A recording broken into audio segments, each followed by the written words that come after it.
বিসমিল্লাহির রহমানির রহিম। ভালো স্বপ্ন কল্যাণের চিহ্ন। হাদিস 4296। আনসারী মহিলা হযরত উম্মে আলা রাদিয়াল্লাহু আনহা হতে বর্ণিত, তিনি বলেন, আমি স্বপ্নে হযরত উসমান ইবনে মাযউন রাদিয়াল্লাহু আনহু এর জন্য একটি প্রবাহমান পানির ঝর্ণা দেখতে পেলাম। উক্ত ঝর্ণাটি উক্ত ঘটনা রাসূল সাল্লাল্লাহু আলাইহি ওয়াসাল্লামের নিকট বললাম। তিনি বললেন, সেটা তার আমল কিয়ামতের দিন পর্যন্ত ওটা তার জন্য জারি থাকবে। বুখারী। রাসূল সাল্লাল্লাহু আলাইহি ওয়াসাল্লাম নিজের স্বপ্ন বর্ণনা করলেন। হাদিস 4297। হযরত সামুরা ইবনে জুনদুল রাদিয়াল্লাহু আনহু হতে বর্ণিত, তিনি বলেন, রাসূল সাল্লাল্লাহু আলাইহি ওয়াসাল্লাম এর অভ্যাস ছিল, তিনি ফজরের নামাজের শেষে প্রায়শ আমাদের দিকে মুখ করে বসতেন। নিজে জিজ্ঞেস করতেন, তোমাদের কেউ আজ রাতে কোন স্বপ্ন দেখেছ? বর্ণনাকারী বলেন, আমাদের কেউ কোনো স্বপ্ন দেখলে তার নিকট বলত, আর তিনি আল্লাহর হুকুমে মোতাবেক তাবির করতেন যথারীতি। একদিন সকালে জিজ্ঞেস করলেন, তোমাদের কেউ আজ রাতে কোন স্বপ্ন দেখেছ কি? আরজ করলাম, না। তখন তিনি বললেন, কিন্তু আমি দেখেছি গত রাতে দুটি ব্যক্তি আমার নিকট এলো, তারা উভয় আমার হাত ধরে একটি পবিত্র ভূমির দিকে নিয়ে গেল। সেখানে দেখলাম এক ব্যক্তি বসে আছে, অপর এক ব্যক্তি লোহার সাঁড়াশি হতে দাঁড়ালো। সেটা উক্ত বসা ব্যক্তির গালের ভিতর ঢুকিয়ে দেয় এবং তা দিয়ে তার গাল দিয়ে গর্দনের তিন পর্যন্ত নিয়ে যায়। আর সে প্রথমে যেভাবে ছিল তার পুনরা তাই করে। আমি জিজ্ঞাসা করলাম, এটা কি? তারা উভয়ে উত্তর বলল, সামনের দিকে চললাম। অবশেষে আমরা এমন এক ব্যক্তির কাছে এসে পৌঁছালাম, যে ঘাড়ের উপর চিত হয়ে শুয়ে রয়েছে। অপর ব্যক্তি এক ভারী পাথর নিয়ে তার মাথার কাছে দাঁড়িয়ে আছে। সে তার আঘাতে শায়িত ব্যক্তি মাথা চূর্ণ বিচূর্ণ করেছে। তখন সে পাথর পুনরায় তুলে আনা হয়। সে ফিরে পড়বে, ওই মাথাটি পূর্বে ন্যায় ঠিক হয়ে যায় এবং পুনরায় সে তা দিয়ে তাকে আঘাত করলো। আমি জিজ্ঞাসা করলাম, এটা কি? উভয় বলল, সামনে চলুন। আমরা সামনের দিকে অগ্রসর হলাম। অবশেষে একটি নিকট এসে পৌঁছালাম। তন্দুর মতো ছিল। তারপর উপরের অংশ ছিল সংকীর্ণ এবং ভিতরের অংশটি ছিল প্রস্তর। তার তলদেশে আগুন প্রজ্বলিত ছিল। আগুন লেলিহানহীন শিখা যখন উপরের দিকে প্রস্তর, তার তলদেশে আগুন প্রজ্বলিত ছিল। আগুন লেলিহানহীন শিখা যখন উপরের দিকে উঠত, তখন তার ভিতর রয়েছে তার উপরে উঠে আসত। উক্ত গর্ত থেকে বের হয়ে যাওয়ার অতিক্রম। আর যখন অগ্নিশিখা কিছু স্মৃতি তখন তারা পণ্যার ভিতরে চলে যেত। তার মধ্যে রয়েছে কতিপয় উলঙ্গ নারী পুরুষ। আমি জিজ্ঞাসা করলাম, এটা কি? উভয় বলল, সামনে চলুন। সুতরাং আমরা সামনের দিকে অগ্রসর হলাম। একটি রক্ত নহর দিকে এসে পৌঁছালাম। দেখলাম তার মধ্যস্থলে এক ব্যক্তি দাঁড়িয়ে আছে। নহরের তীরে একজন লোক দণ্ডায়মান, আর তার সামনে রয়েছে প্রস্তর। নহরের ভিতর লোকটি যখন সেটা বের হওয়ার উদ্দেশ্য কিনারার দিকে অগ্রসর হতে চায়, তখন তীরে দাঁড়ানো ওই লোকটির মুখের উপর লক্ষ্য করে পাথর নিক্ষেপ করে এবং সে মুখের উপর পাথর মেরে ছিল পুনরায় সেখানে ফিরিয়ে দেয়। আমি জিজ্ঞেস করলাম, এটা কি? সঙ্গীদ্বয় বললেন, সামনে চলুন।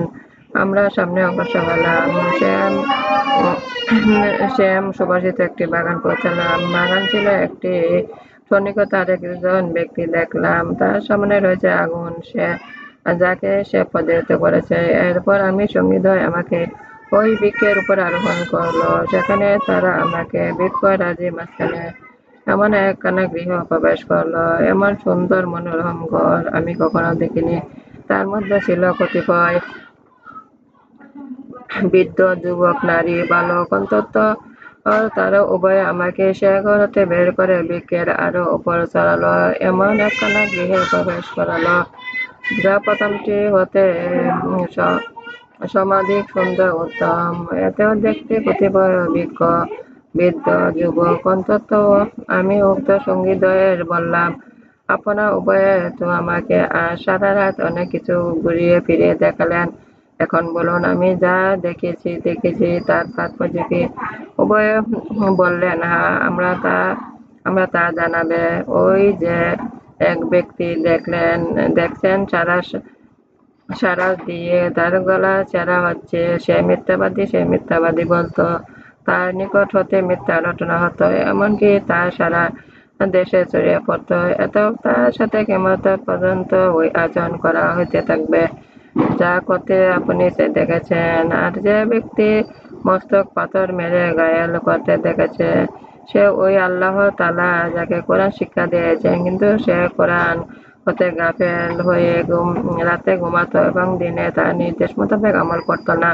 সুতরাং তার সাথে কিয়ামত পর্যন্ত ওই আচরণ করা হবে যা আপনি যা দেখেছেন। আর আগুন তন্দুর যাদেরকে দেখেছেন তারা হলো জেনাকরি পুরুষ।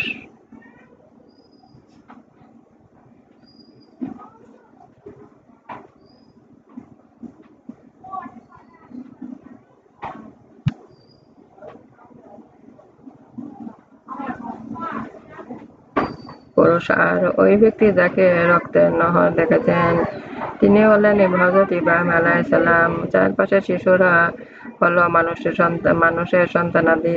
আর যে লোকটি অগ্নিকুণ্ড প্রজ্বলিত করতে দেখেছেন সে হলো দুজকের দারোগা মালেক। আর প্রথম ঘরটি শহীদদের ঘর।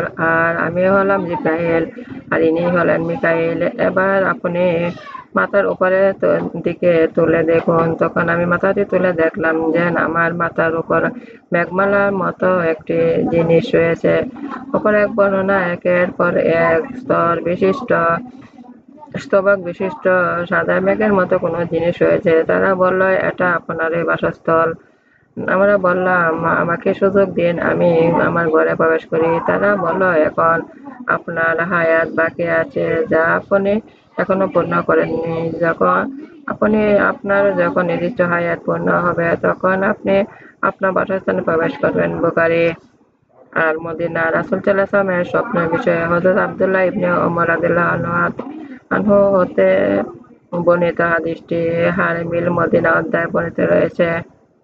জ্ঞানী লোকেরা কাছে স্বপ্নের কথা বলা যায়। হাদিস 4298।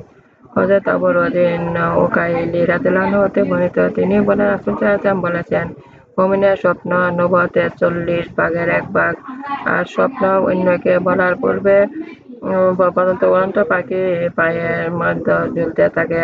আর যখন তা কারো বর্ণনা করা হয় তখন তা বাস্তবায়িত হয়ে যায়। বর্ণনাকারী বলে, আমার ধারণা রাসূল সাল্লাল্লাহু আলাইহি ওয়াসাল্লাম এটি বলেছেন যে কোনো বন্ধু জ্ঞানী ছাড়া আর অন্য কারো কাছে স্বপ্নের কথা প্রকাশ করো না। তিরমিজি।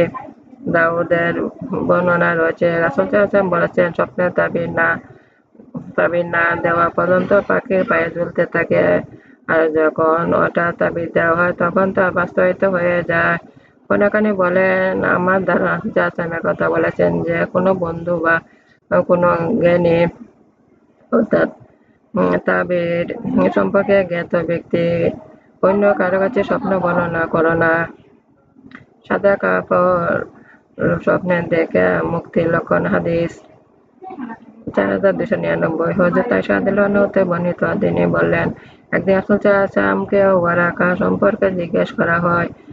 হযরত খাদিজা রাদিয়াল্লাহু আনহা রাসূল সাল্লাল্লাহু আলাইহি ওয়াসাল্লামের সামনে বলেছিল, ওয়ারাকা তো আপনাকে সত্যবাদী বলে স্বীকার করেছিলেন, কিন্তু আপনার নবুয়ত প্রকাশের পূর্বে তিনি মৃত্যুবরণ করেন। তখন রাসূল সাল্লাল্লাহু আলাইহি ওয়াসাল্লাম ওয়ারাকাকে স্বপ্নে আমাকে দেখানো হয়েছে তার গায়ে সাদা কাপড়। আর যদি সে জাহান্নামী হতো তাহলে তার গায়ে অন্য ধরনের কাপড় হতো। আহমদ ও তিরমিজি। আমার নামাজ, আমার উপাসনা, আমার জীবন, আমার মন সব আল্লাহর। আমি আল্লাহর কাছে আত্মসমর্পণ করেছি।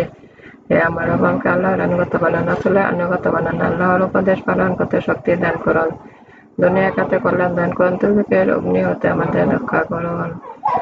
হে আমাদের রব, দুনিয়া আখিরাতে ফিতনা হতে আমাদের রক্ষা করুন। হে আমাদের রব, দুনিয়া আখিরাতে ফিতনা হতে আমাদের রক্ষা করুন। হে আমাদের রব, দুনিয়া আখিরাতে ফিতনা হতে আমাদের রক্ষা করুন। হে আমাদের রব, কল্যাণের হাতে আমাদের বের করুন, কল্যাণ সাথে দাখিল করুন, আপনার সাহায্য শক্তি আমাদের দান করুন। আমার ভিডিওগুলো আপনি একটু বেশি করে শেয়ার করুন, বেশি করে সাবস্ক্রাইব করুন। পরবর্তী ভিডিও দেখার আমন্ত্রণ রইল।